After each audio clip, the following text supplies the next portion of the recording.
Hello everyone, this is part 2 of What If Naruto Was Like Gaara, and I hope you guys enjoy this video and to like, to subscribe, to share, and check out the playlist, to see more comment down below.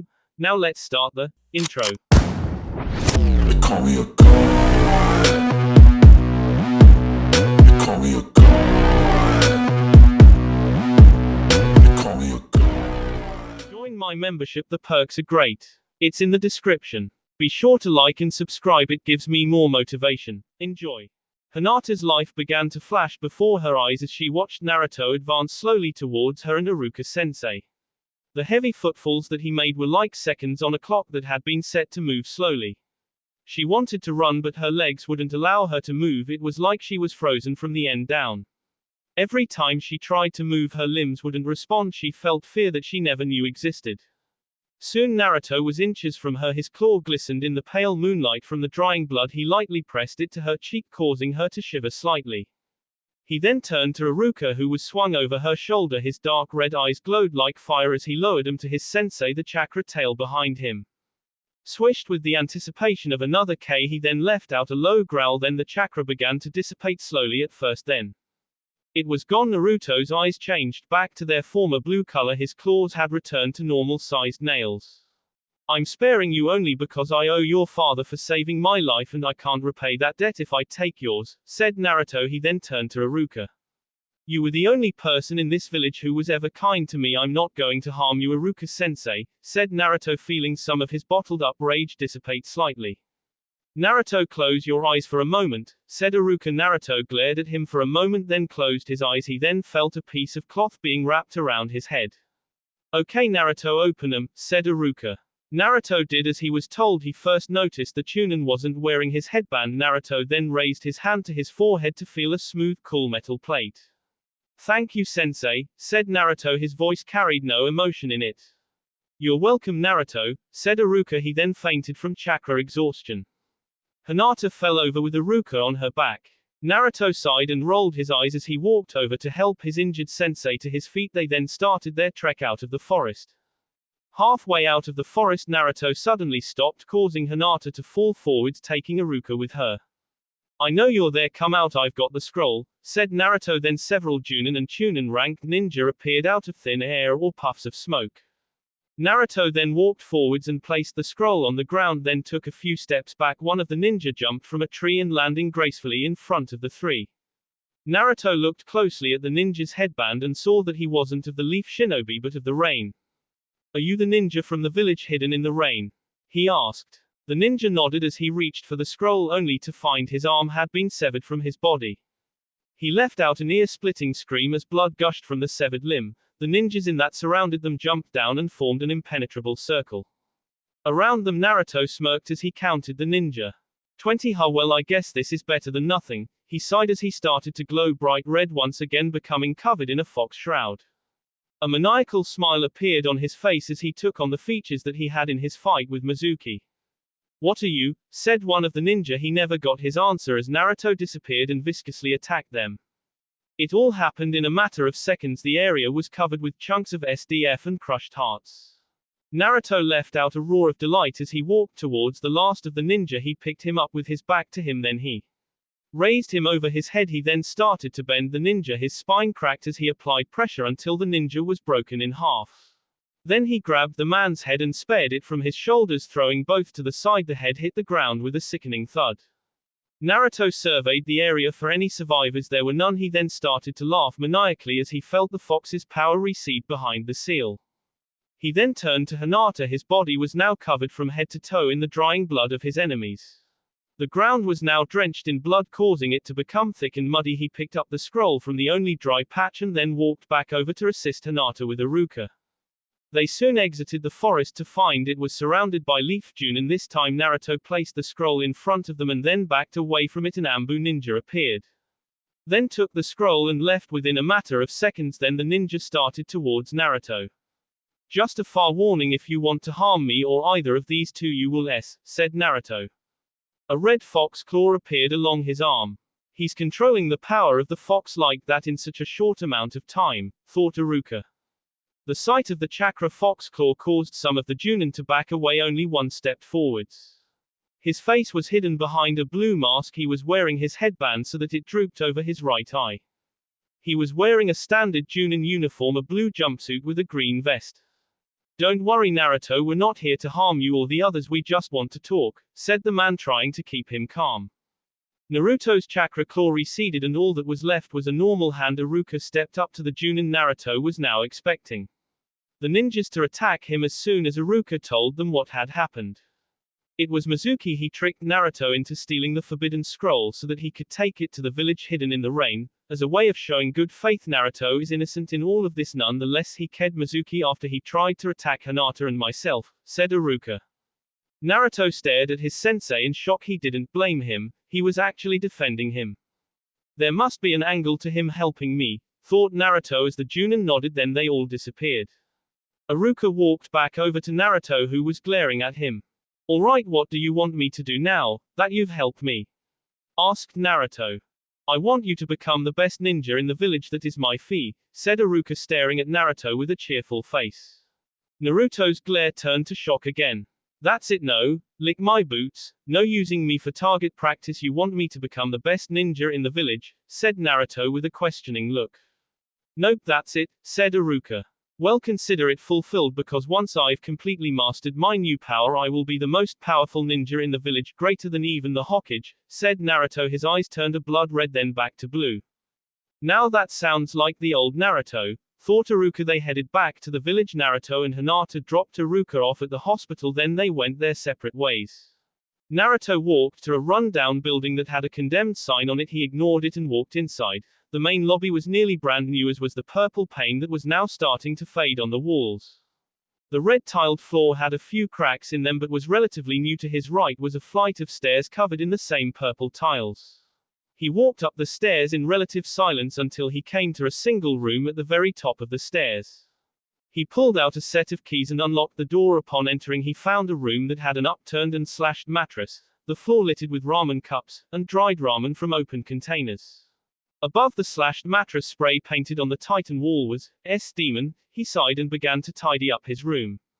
He summoned some shadow clones to assist in the clean-up. After a few hours, the room was spotless. The slashed mattress was tied together with some metal wire. He then replaced his bed sheets and cover. Then he laid down and fell asleep. Hinata walked the dark streets of Konoha alone as she made her way back to her home. The events that had unfolded kept replaying themselves over and over again in her mind. Naruto turning into a demon-like creature, him King Mizuki Sensei, and then obliterating the rain ninja like they were tissue paper. The final words he said to her still chilled her to the bone. "I'm sparing you only because I owe your father for saving my life, and I can't repay it if I take yours." These words both echoed through her mind. "Naruto, for a brief moment you were your old self again," thought Hinata as she dwelled on when the Leaf Junin appeared before them. "Well, consider it fulfilled, because once I've completely mastered my new power, I will be the most powerful ninja in the village, greater than even the Hokage." She could see a spark of his old determination. "Naruto, what really happened to you?" thought Hinata as she thought back to his first answer. "It was after I had failed the genin test the first time around. I was cornered by some older genin. They started to attack me. I did my best to defend myself, but an 8-year-old ain't gonna do much good against 3 14-year-olds. I ran as fast as I could until I ran into an ambu. I thought I was safe until the boys came. I turned and the ambu was nowhere to be found. I took a fighting stance, then blacked out. When I came to, I was standing over the boss of the 3 genin. I had enjoyed whatever it was I had done and wanted to do it again. Until I realized where I was, I ran off, vowing from that day forward never to trust anyone again." A single tear fell from Hinata's eye as she thought about this. "Naruto, even if it takes me a lifetime, I will show you there are people who love you," thought Hinata as she entered the Hyuga complex. The sunlight showed brightly through the open curtain-less window onto the whisker-marked face of Naruto, who blocked it with his arms. Until he finally gave up and rolled out of bed. He then got off the floor and walked into the bathroom that was jointed to the room. He then bathed and got into a set of clean clothes. Then he walked to the kitchen where he made some of the instant ramen that hadn't been vandalized. He then walked back into the bathroom and brushed his teeth. He then walked out of the house with his new headband on. He got the same stares that always greeted him in the morning as he walked to the academy. He then heard a swishing noise. Then he raised his hand to catch a rock. He then turned to see a drunken man standing beside him. "Ey Fos Demi-Ion," translation, "Hey Fox Demon," slurred the man drunkenly. Naruto smirked to the man. He then raised the rock to the man, then threw it back at him. The rock hit him square between the eyes, embedding itself deep, killing him instantly. He looked around to see that there wasn't anyone around to witness the event, thinking the man was going to have his way with him. He shrugged it off, then walked away from the scene as the man's blood trickled down his nose. The look of shock was forever etched into his face. Naruto loved the feeling of the K. He wanted to do it again, but for now it would have to wait till after he was assigned to his team. He soon found himself outside of the academy, to see the kids who had made Genin were talking among one another about who they hoped to be teamed up with. He sat against a tree while waiting for the bell that would signal for class to start. He looked around to see the surprised faces of everyone who looked at him. Then the bell rang. He was one of the first ones to the classroom. He then sat alone at the far end of the class. Soon it was filled with the rest of the class. Iruka then entered soon after. "Okay, here is the list of people that will be put into teams of 3, said Iruka. Exited whispers from just about every girl in the class broke out at once. Each one except for Hinata wanted to be teamed with Sasuke. Now the team-ups were based on the strongest with the weakest, said Iruka, causing them to at once. Iruka then began to name teams, each of which put the strongest with the weakest as best they could. Team 7 will be Sasuke Uchiha, Sakura Haruno, and Shino Aburame, said Iruka. Team 8 will be Naruto Uzumaki, Kiba Inuzuka, and Hinata Hyuga, said Iruka. Inwardly Hinata was celebrating while her outer features showed her merely pointing her index fingers together. Your Junin captains will come for you after lunch, said Iruka after he had announced Team 10 Ino Yamanaka, Shikamaru Nara, and Choji Akamaiki. Naruto and Hinata walked over to a boy in a grey parka with a white puppy perched on top of his head. His face had red fang-like marks tattooed on his cheeks. He also looked like a dog. Great sir, I'm stuck with S last and the street, stuttering shy girl, said Kiba loudly. Naruto ignored him and Hinata twiddled her fingers, her face as red as a tomato. It was several minutes before the first teams were taken away. Soon it was only them and Team 7, soon a very attractive woman wearing a white shirt and shorts with bright red eyes and dark hair. Team 7, she asked. Sasuke, Sakura, and Shino stood up and walked away with her. Kiba, Naruto, and Hinata were the only ones left to wait for their Junin. Soon a man dressed in a blue jumpsuit and a green vest. His face was covered in a blue mask. His silver hair stuck out of his headband that was lowered over his left eye. Yes, I made a mistake in the second chapter, it's his left eye. About time, shouted Kiba as the Junin walked in. Sorry I'm late, I ran into an old friend of mine and well lost track of time, said the Junin. Hey, aren't you the one that, Naruto started. Yes, I am. Now enough about that, everyone to the roof of the academy, said the Junin. They did as they were told and followed the Junin to the roof of the castle. Alright, now then I want you to tell me your names, your likes, dislikes, your hopes and dreams, said the Junin. What? Said Kiba confused. Could you give us an example, sensei? Asked Hinata. Alright, I'm Kakashi Hatake. I don't dislike anything and I like many things. As for my dreams, I don't really feel like telling you that, said Kakashi. Everyone sitting there looked dumbfounded. Well, that was useless, thought Kiba. Okay, are you the blonde? Why not tell us about yourself? Asked Kakashi. Naruto looked up at him, his blue eyes burned with rage. I'm Naruto Uzumaki. I don't like anything. I hate everyone in the village. My dream is to destroy everyone in the village except the Hokage, said Naruto. Hinata and Kiba's faces had a look of fear on them. So, this is what he's turned into. I guessed as much, thought Kakashi. Okay, you next, miss, said Kakashi. I'm Hinata Hyuga. I like to train hard and become stronger. I hate people who leave their friends and teammates behind. My dream is to become the greatest head of the Hyuga clan, said Hinata. I'd thought she'd be more interested in boy than being an actual ninja, thought Kakashi. Alright, you next, said Kakashi. I'm Kiba Inazaki and this is Akamaru. He pointed to the dog atop his head. I dislike Naruto and hospitals. I like training and helping my sister at our veterinary clinic, said Kiba. Alright then, tomorrow we'll be doing survival training, said Kakashi. But we already did survival training at the academy, said Hinata. Not training like this. Now then, see ya tomorrow. Oh, and don't eat breakfast, said Kakashi. Why? Asked Kiba. You'll throw up, said Kakashi. He then disappeared in a cloud of smoke. Kiba then stood up. Alright you two, let's get a few things straight. I'm the best one here, you two are the worst in the academy and therefore would do well to follow me, said Kiba. He smirked as he looked at both of them. Hinata had hidden her face but Naruto had gotten to his feet. A red glow began to shimmer around Naruto. He then grabbed Kiba by the tee and picked him clear off the ground. If you're so powerful, then what's stopping you from getting free? Asked Naruto as his features changed to what they were when Mizuki attacked them. Naruto, stop, said Hinata frantically. Naruto dropped Kiba without hesitation, then he turned to Hinata and grabbed her by the coat and raised her off the ground. As I told you before, I only allow you to live because I owe your father. Don't push it, he growled as he threw her aside like she was made of foam. She hit the roof of the building hard but wasn't badly injured. Naruto then turned to Kiba, who had taken a fighting stance. Naruto smiled as he walked over to the Inazuki, then he too took a fighting stance, then he disappeared within a flash.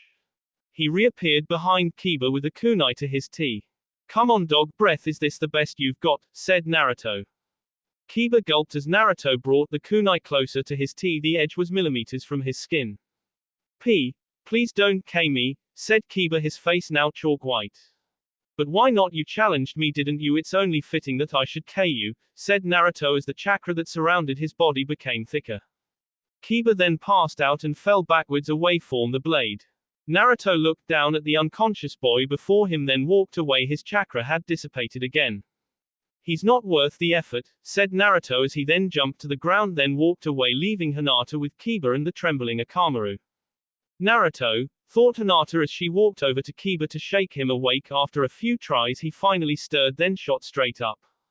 Where is he? Asked Kiba nervously. He had never seen anyone that fast or emit that much power before now and it scared him. He left after you fainted, said Hinata, helping him to his feet. He looked at her with relief, then they both got off the roof and went their separate ways. The sun was now setting upon the village as Hinata made her way to the Hyuga complex when she was grabbed from behind by a man. Dressed in a black ninja suit with a headband on his shoulder that told he was from the village hidden in the rock. She let out a scream that echoed throughout the village, but no one came to her rescue. The man then bound and gagged her, then hoisted her over his shoulder like a sack of potatoes. Hinata felt tears running warm down her face. This is it, I'm going to be ked, I'll never see my father, or my sister again, she thought. The ninja made his way to the edge of the forest well past the gate when he stopped to see a boy about Hinata's age step out of the shadows of the trees. Is that a Hyuga? Asked the boy. His spiked blonde hair glistened in the setting sun. His all-black suit made him nearly invisible in the tree line. Yeah, what about it? Asked the ninja. Naruto smirked as he walked closer to see Hinata was the one on his shoulder, then he smiled. Looks like I get to repay my debt, he said. The man drew a kunai only to see Naruto appear right in front of him. Then he felt the weight on his shoulder leave as Hinata was taken from him. Naruto then placed her against a tree. He turned to the would-be Kper. I've been wanted to save this for tomorrow, but I think I can give you a good show, he said, looking at Hinata. He then turned to the ninja who had taken a defensive stance. Naruto then preformed a series of hand signs. Fire style, QB Inferno. He shouted as 9 fireballs appeared behind him, then each of them enlarged to the size of a small watermelon. They then blew white-hot fire at the man like what come from a flamethrower. After several seconds the smell of charred F filled the air as the man was burned alive. Naruto the dispelled the jutsu to reveal a nice pile of ash that was blown away in a light breeze. He then turned to Hinata. He summoned some of the QB's chakra into his right hand, causing the fingernails to become claws. He then cut the ropes that bound her effortlessly, then he sent the chakra from his hand and undid the gag. Now my debt is repaid, said Naruto as he helped Hinata to her feet, then she ran back to her home without further delay. Naruto walked down a deserted alleyway as the rain poured heavily on him, soaking his raged cloths. He sat against the side of a building, pulling the lid off a tin trash can to offer some relief from the rain. He soon heard the splash of many footsteps coming towards him. He looked down the alley to see 3 boys, each about 14 or 15 years old, all of them still genin-leveled ninja. They made their way down the alley. Naruto could feel his heartbeat painfully against his chest as it threatened to jump out of his chest as they drew closer. Come out, Naruto, we just want to play, said one of the boys in an unconvincing sweet tone. They made their way through the alley until they saw Naruto sitting beside the trash cans, using the lid off of one as an umbrella. One of them was wearing a standard ninja outfit that would be worn by a Jun, and one in the middle was wearing a large overcoat hiding his face. His eyes were the brightest blue that Naruto had ever seen. The third was wearing a pair of black pants with a red shirt. His eyes were paste white. Well boys, what do ya say we end the existence of this demon? Asked the one wearing the overcoat. The other two nodded in agreement. They then started to do different sets of hand signs. Hey, don't I get a say in this? Said a boy wearing blue pants with a white shirt. His eyes were brown while his skin was pale white. His hair was platinum blonde. A blue headband covered his forehead. Stay out of this, Taketo, said the Hyuga. Sorry, but Naruto is my friend and I'm not about to let you hurt one hair on his head, said Taketo, jumping off the roof into the alleyway. The three smiled. They each finished their jutsu. Just as he touched the ground, he was instantly killed. All that was left was a bloody corpse. The boys laughed as they looked at the now shaking Naruto. We'll just say that you attacked him and that we killed you for your crime, said the one in the standard Junin outfit. Naruto looked at the body, then back to the boy, then to the body again, then a maniacal laugh escaped his lips. So are we still playing? Asked Naruto. The boys looked at one another with amused grins on their faces. Yeah, we're still playing, said the Hyuga. Naruto's face curved into a smile. Good, that means it's my turn, he said in a dark tone. The smiles on their faces faded away as a red glow surrounded Naruto. You killed him, now I kill you, said Naruto maniacally. Then he attacked them. It was like he blacked out, and when he came to, there wasn't a visible body part from any of the boys left. Naruto looked down at himself to see he was drenched in blood. He then laughed like a madman. He really was mad. I have to kill again, he said in amusement as he walked away from the scene. Then he was knocked unconscious. Naruto awoke with a smile on his face. My favorite dream, he thought, as got up and walked to his bedroom to take a shower. Once he was out of the shower and dressed in his black pants and t-shirt, he decided to leave his jacket on the hanger today. He walked to the training ground that Kakashi had instructed him to be at. He found that he was the first one there. He walked over to one of the three poles that stuck out of the ground and leaned against it. Within seconds he had nodded off to sleep. He was awakened by the sound of a barking dog. He looked to see Akamaru and Kiba coming towards him. He suddenly felt something heavy on his chest. He looked down to see Hinata had fallen asleep beside him. A little bold for her, he thought, as he grabbed the back of her coat and lifted her easily off of him, then dropped her on her side. The shock caused her to wake up to see Naruto glaring at her.